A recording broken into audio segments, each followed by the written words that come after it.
그럼 두 번째 전해주실 뉴스는 뭔가요? 네, 오늘 한국당 회의 발언을 좀 들어보겠습니다. 네. 조국 지명자는 민정수석으로 근무하는 동안에도 비뚤어진 그리고 편향된 인식을 여전히 여지없이 드러냈습니다. 정부와 견해가 다른 국민들을 친일파로 매도하는 사람이었습니다. 이 사람에게 공정한 법치를 과연 우리가 기대할 수 있겠습니까? 네, 황 대표의 발언만 들으면요 순탄치 않을 것 같습니다. 청문회가 어떤 쟁점들이 있죠?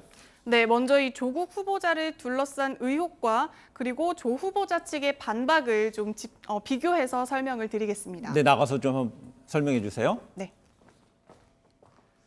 네, 이 조국 후보자를 둘러싼 의혹으로는 김태우 전 청와대 특별감찰반원의 폭로로 불거진 민간인 사찰 의혹, 또 55억 상당의 재산 형성 과정과 또 논문 표절 의혹 등입니다.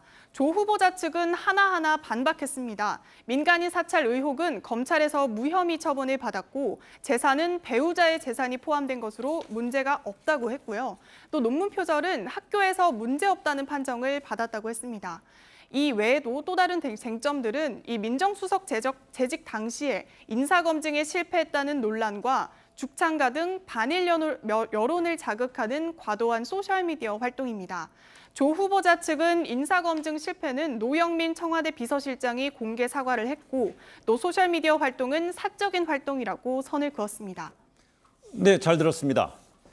잘 봤는데요. 보통 이 외에도 과거 언론 인터뷰에서 했던 발언들도 또 문제 삼겠다 뭐 이런 분위기가 감지되고 있는 거 아니에요?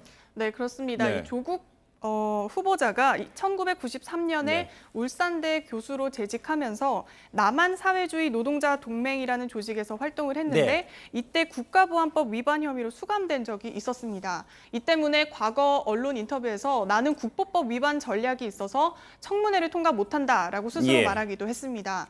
또 이 선산을 구입하면서 친척 집으로 집 주소를 옮기는 위장 전입도 했다고 했는데 나중에 위장 전입은 없었다라고 번복하기도 했습니다. 이런 발언들도 좀 야당에서 따져볼 것으로 보입니다. 네, 야당에서 어떤 이런 점들을 할지는 좀 지켜봐야 될 것 같고요. 청문회 날짜 대략 언제쯤으로 좀 전망되죠? 네, 우선 이 청문회 대상자는요. 장관급 인사 모두 7명입니다. 예. 박삼득 국가보훈처장은 장관급이기는 하지만 청문회 실제 이 대상에는 포함되지 않습니다. 네.